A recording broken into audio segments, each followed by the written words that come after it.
Pero kalaunan, tataba po yan basta sapat sa milk ang mother pig at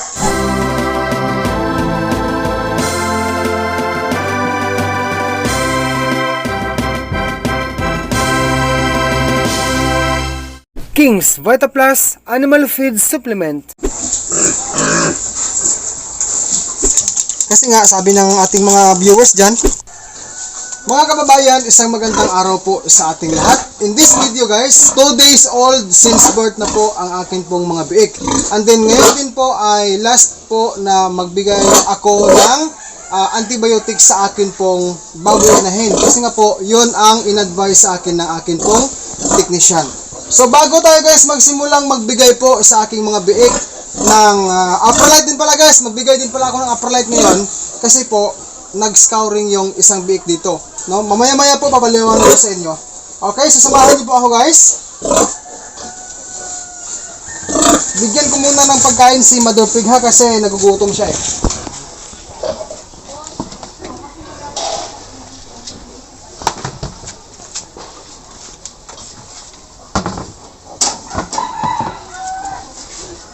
Ito, maglalagay tayo ng King's Vita Plus Animal Feed Supplement. Ito guys ay pwede na po ako magamit nito sa araw-araw at sa bawat kain niya, no? Pero nung nagbubuntis po siya, every other day lang po ako gumamit nito sa aking baboy inahin. Bakit Kuya Dodong every other day ang paggamit nito sa buntis na baboy inahin? Para hindi po masyadong tumaba at hindi masyadong lumaki ang kanya pong mga biik. Kaya po bilang patunay po ay ang mga biik ko ngayon ay hindi po sila masyadong mataba, no? Ang iba guys maliliit eh. Come on Diki, come on. Ayan, so naglagay na po tayo ng kanilang pagkain, no? Sa tubig naman kasi wala namang problema eh. Maganda nga kung wheat feeding talaga. Ayan. So this time ihanda ko muna ito ha. Beginners, makinig kayo sa akin ha. Dahan-dahanin ko po pagsalita para maintindihan natin. Ito ang in-advise sa akin ng technician ko. Aprolite. Papakita ko muna. So beginners ha. Ito po. Para sa biik. Edad or araw 1 to 3 days. Bigyan ng Aprolite upang maiwasan ang pagtatai o scouring ng bagong silang na biik. Kuya Dodong, ilang ml po ibigay? Ipainom ang 1 ml bawat biik or 1 ml kada kilogram na timbang kung malala ang pag-scouring. So ngayon, hindi naman siya malala. Gagawin natin po Aprolite. Guys, ito po ay advice ng technician ko ha. Yan. Saka ni-record po talaga na eksperto ito para sa atin. Ilagay natin sa mahiwagang cup noodles ni Dodong. Yan po ang una. Sumunod po, meron akong hinandang syringe. Ito pong aking nabiling syringe guys ay 10 ml to eh. Ang capacity niya. No? Ihanda ko muna ang tubig para makapag-inject na ako kay Mother Pig ng antibiotic. So 10 ml, ito pala guys ha mga beginners, isang sachet nito na Aprolite is to 40 ml na tubig. Ibig sabihin, 10 ml to, apat na ganito. Yan, punuhan. Andahan din natin para matulungan natin ang ating mga kababayang beginners, no? Kasi meron namang nagsasabi na Kuya Dodong, kung maaari, pakidandahan po ang iyo pong pagsalita kapag kayo po ay nag-tutorial, no? Para maintindihan po namin ng lubos. Ilan na yun? Dalawa? Pangatlo na to? Pangatlo. Yan. So 30 ml. Isa na lang po guys, ha? Ito. Ayan. 40 ml. Ito ha, talagang step by step tayo. Sumunod, habang si Mother Pig po ay kumakain, magtuturok tayo ng antibiotic. Siyempre, don't forget to use alcohol ha, mga kababayan ha. Nagamit po ako ng 18 gauge na 1 inch na karayon.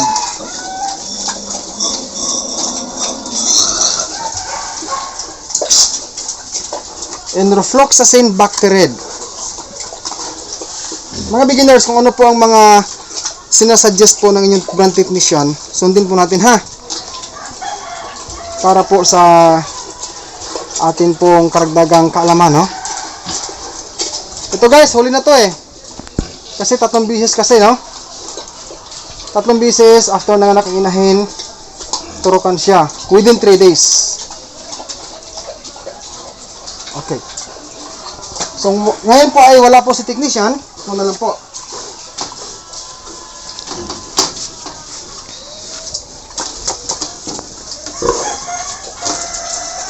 Kulang ako ng tubig.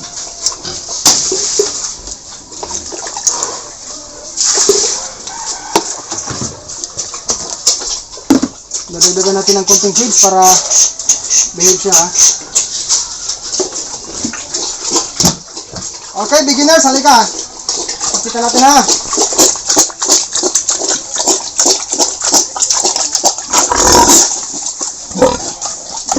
Tapos, hilot-hilot, ganon. Ha?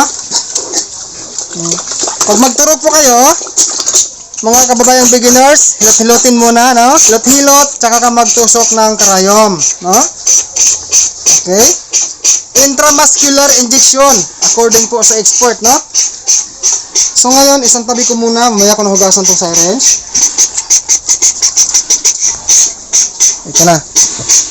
So gagamit po ako, beginners, ha? Sa mga expert pala dyan, mabuhay po kayo, ha?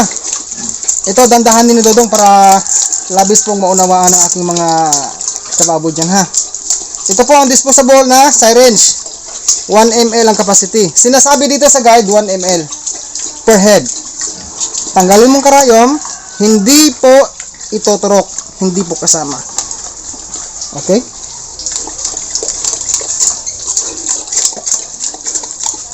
Tara, asan yung mga edit natin?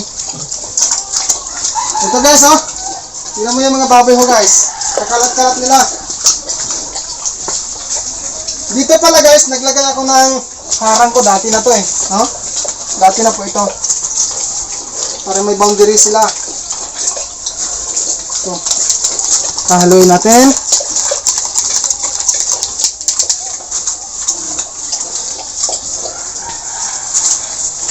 Okay, come on.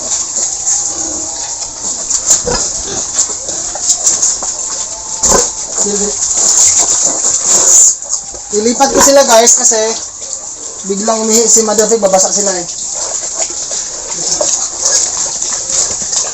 Tapos kunin natin yung karton. Sabi muna natin. Tapos itong crates atin pong i-ready. Dito po natin ilalagay ang tapos na napainom, no? Okay? Dito na natin ipatong.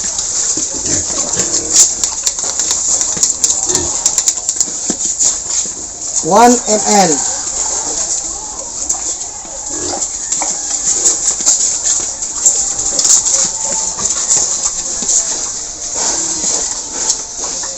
Dandahan lang.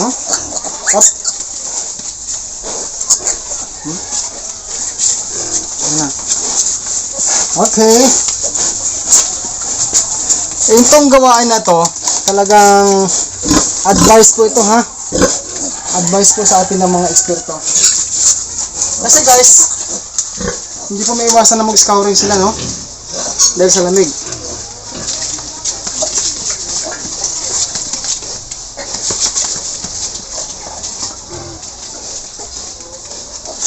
Okay.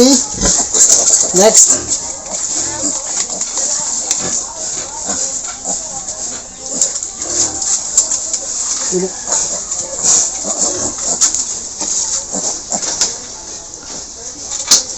Huwag biglain ha mga beginners, dandahan lang ha. Swabe lang.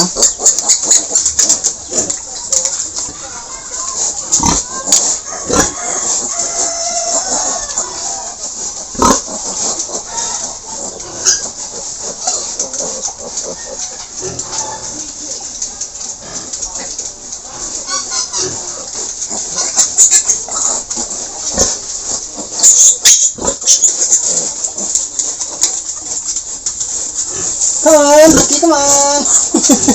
Alam niyo ba guys, sinadya ko pong hindi masyadong pinakain si Mother Pig noong nagbuntis siya nito. Para hindi po masyadong lumaki ang mga biik na to, no? Okay lang yan, medyo may tapon ha. Hindi po may iwasan yan. Okay.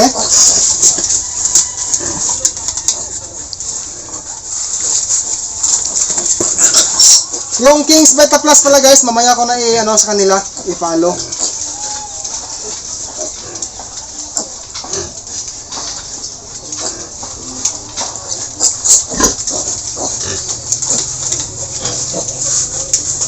Come on.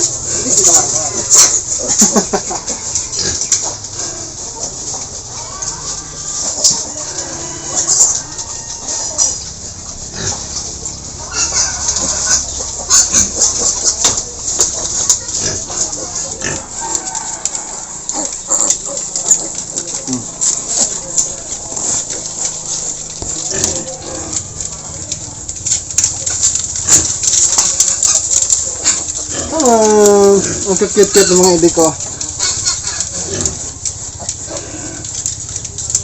Hop. Sa gilid. So beginners, pag ganito ha, lumuluglod siya ha, kung makawala. Huwag natin piliting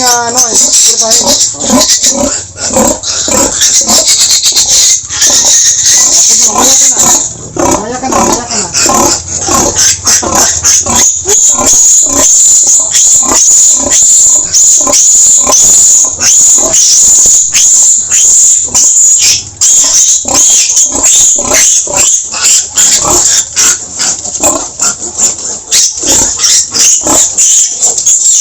Okay, kailangan nang tapusin ha. Okay. So ayan na guys. Ngayon guys, lalabas siya. Ngayon, kunin ko lang yung King's Beta Plus kasi ito guys, ihalo ko dito ang King's Beta Plus oh. Pwede naman eh. Okay.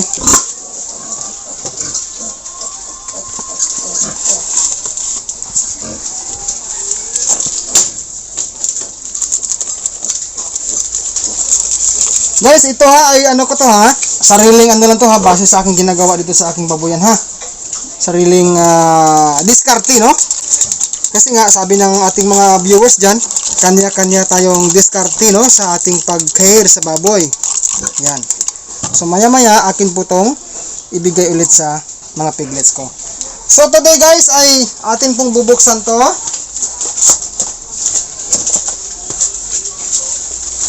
Babalik natin. Tanggalin natin ang harang. At talian natin muna.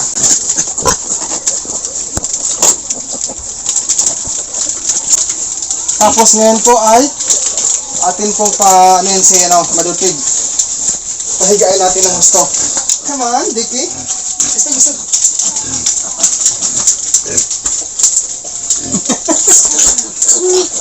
Dicky. Lay down. Ha, Dicky. Dicky. Okay.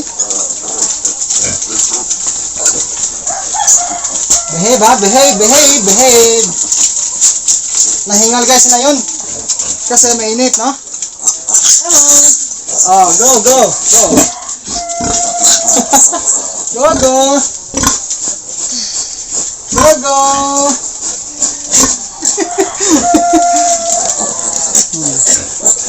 Hindi mga medyo busog pa to sila eh. Kaso nga lang, beginners, kailangan ng mga biik natin ay talaga, laging busog dapat, no? Ito guys, papakita ko ha. Kasama po sila dito. Ito guys, ang isa sa mga malusog, no? Malusog talaga to siya eh. Yan, no? Mabilog siya, oh. Samantalang iba, hindi po talaga maiwasan. Sa mga bagong silang na biik ay may buto dito, no? Niwang ba? Payat. Ganun po talaga pag bagong labas ang biik. Pero kalaunan, tataba po yan basta sapat sa milk ang Mother Pig at kung tama po ang ating pag-alaga sa mga biik. Tataba naman yan eh. Yan. By the way guys, pupuntahan natin yung mga fatteners ko, no?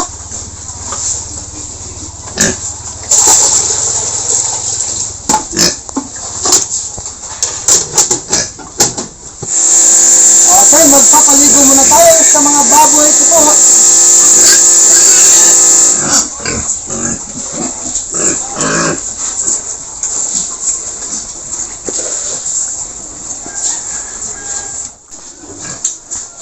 Sige, come on.